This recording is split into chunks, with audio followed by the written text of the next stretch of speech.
आज भले ही पूरी दुनिया चीन के पीछे हाथ धोकर पड़ गई है और उसे पूरी तरीके से घुटनों पर लाने के लिए हर संभव ताकत झोंक रखी है, लेकिन एक बात जानकर आप दंग रह जाएंगे कि चीन ने पहले ही ये होने वाली जंग जीत ली है।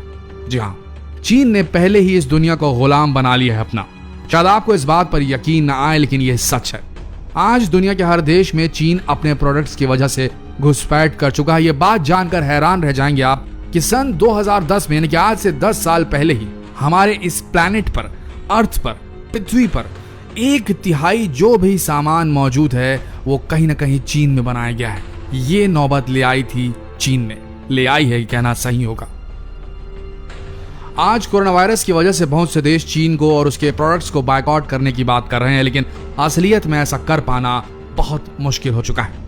आपको ये बात थोड़ी अटपटी लगे, लेकिन इस वीडियो को देखने के बाद आपको यकीन हो जाएगा कि इस दुनिया में चीन का कितना बड़ा महत्व हो चुका है। चीन आज दुनिया के हर क्षेत्र में, हर घर में घुस चुका है और चीन ने इसकी शुरुआत आज से 40 साल से 50 साल पहले कर दी थी।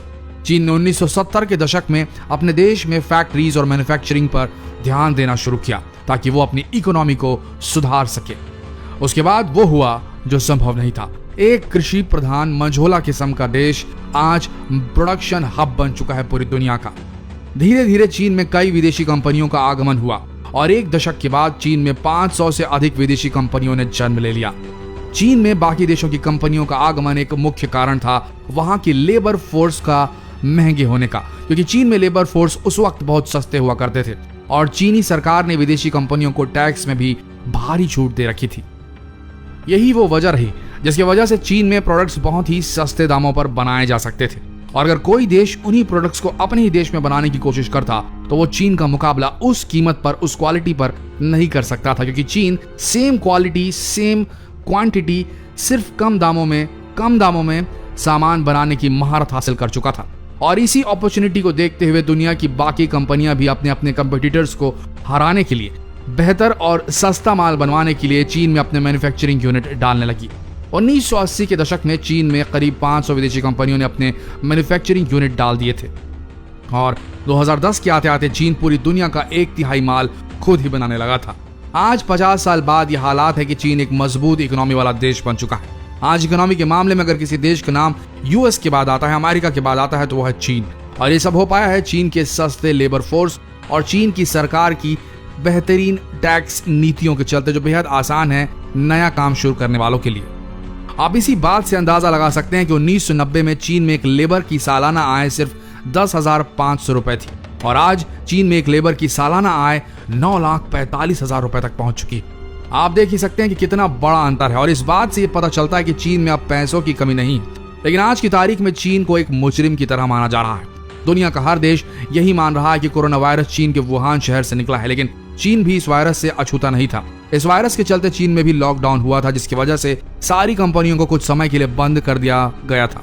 चीन दुनिया का एक ऐसा देश है जो सबसे ज्यादा मेडिकल इक्विपमेंट और दवाइयां बनाता है, लेकिन इस लॉकडाउन की वजह से चीन में भी दवाइयां और इक्विपमेंट बनाने वाली कंपनियों को बंद कर दिया गया था, नतीजतन जिसका सीधा असर दुनिया के अन्य देशों में पड़ा और इतना बुरा पड़ा कि जिसकी कल्पना भी नहीं की जा सकती। जैसे इस महामारी ने पूरी दुनिया को अपनी चपेट में ले लिया, तब हर जगह मामूली दवाइयां और मेडिकल इक्विपमेंट्स की बहुत ज्यादा शॉर्टेज होने लगी, क्योंकि अब तक सभी देश इसके लिए चीन पर ही निर्भर हैं और चीन से ही सभी दवाओं और मेडिकल उपकरणों को मंगाया जाता है।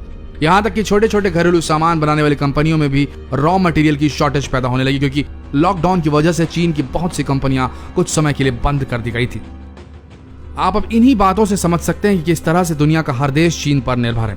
अगर हम कुछ आंकड़ों की बात करें तो अमेरिका जैसा सुपर पावर देश भी चीन के अधीन है, क्योंकि अमेरिका खुद चीन से $418 बिलियन का माल खरीदता है और चीन पर निर्भर होने वाले सिर्फ सुपर पावर देश ही नहीं बल्कि जापान, कोरिया, हांगकांग, इंडिया और ऐसे कई देश शामिल हैं। और यही वजह रही जिससे आज चीन ने पूरी दुनिया में अपनी धाक जमा दी है। आज दुनिया के 80% देश चीन पर निर्भर है।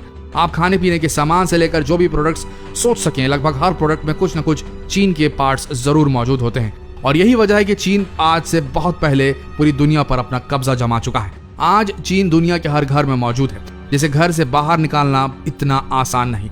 आप खुद सोच के देखिए, आप दुकान में मोबाइल लेने जाते हैं, दुकानदार आपको 2 मोबाइल दिखाता है जिसमें से एक ही तरह के फीचर्स हैं, एक चीन में बना हुआ है जिसका दाम कम है और एक मोबाइल जिसका दाम ज्यादा है। जाहिर सी बात है आप कम दाम वाला मोबाइल लेंगे क्योंकि आपको कम दाम में सेम फीचर्स का मोबाइल मिल रहा है। जाहिर है अब आप समझ ही गए होंगे कि कितना मुश्किल है चीन को देश से बाहर निकालना। कमेंट बॉक्स में जरूर बताएं कि सिर्फ ये करने से कि हम चीनी प्रोडक्ट्स का बहिष्कार करें, क्या यही काफी होगा हमारे देश के लिए चीन के आधिपत्य से बाहर निकलने के लिए, चीन के इस आर्थिक आधिपत्य से बाहर निकलने के लिए? क्या हम सिर्फ चीनी प्रोडक्ट्स का बायकॉट करें या फिर हमें अपने देश में प्रोडक्शन हब बनाने की कोशिश करनी चाहिए? ऐसी नीतियां तय करवानी चाहिए कि नए जो व्यवसाय शुरू होते हैं, नए प्रोडक्शन हाउसेस जो शुरू होते हैं, उन्हें आसानी से काम करने में कोई भी दिक्कत, कोई अड़चन ना आए। आपको क्या लगता है कमेंट सेक्शन में जरूर लिखिए। मिलते हैं लेटेस्ट अपडेट के साथ, तब तक के लिए हमारे इस पेज के साथ बने रहिए। धन्यवाद।